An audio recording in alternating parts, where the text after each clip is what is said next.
سامعین محترم، عرفہ کا روزہ بہت بڑی اہمیت کا حامل ہے۔ میرے آقا انعامدار صلی اللہ علیہ وبارک وسلم سرکار نے فرمایا، جس بندہ مومن نے اس دن کا روزے کا اہتمام کیا، اس کے کھاتے میں 2 سال کے روزوں کا ثواب لکھا جاتا ہے۔ ایک روایت میں یوں بھی آیا ہے کہ میرے آقا انعامدار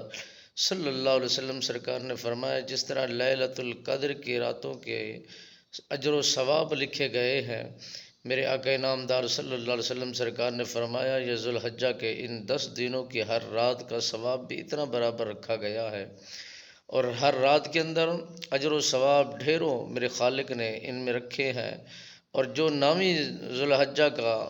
دن ہے، اس کو بڑی اہمیت کا دن کہا گیا ہے، جو اس میں روزے کا اہتمام کرتا ہے، عبادت کا اہتمام کرتا ہے، رکوع سجود میں زیادہ خشوع اور خضوع کو پیدا کرتا ہے۔ میرے آقا و مولا صلی اللہ علیہ وسلم سرکار نے فرمایا، اس کی ہر نیکی میں اس میں 70 گنا زیادہ اضافہ کر دیا جاتا ہے، ثواب بہت زیادہ عطا فرمایا جاتا ہے، کیونکہ وہ خالق و مالک اس دن کو عظیم دن قرار دیتا ہے۔ نامی اور 10ویں کا دن بڑا مبارک دن ہوتا ہے۔ میرے آقا انعامدار صلی اللہ علیہ وسلم سرکار نے فرمایا، اس دن کے اندر یعنی نامی ذوالحجہ کے دن کے اندر جس نے روزے کا اہتمام کر لیا اور اللہ کی بارگاہ میں گڑ گڑا کر دعائیں مانگ لی،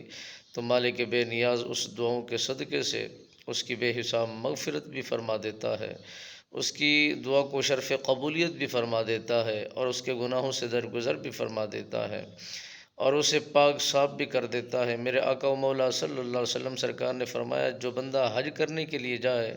اور وہاں ایسی ویسی باتیں نہ کرے اور زبان کا احتیاط کرے، زبان کا استعمال کرنے سے پہلے غور و فکر کرے،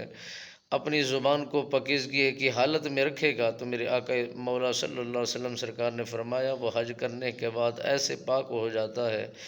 جیسے بچہ ماں کے شکم سے جنم لیتا ہے اور دھرتی پر آتا ہے، اس کے خاتے میں کوئی گناہ نہیں ہوتا۔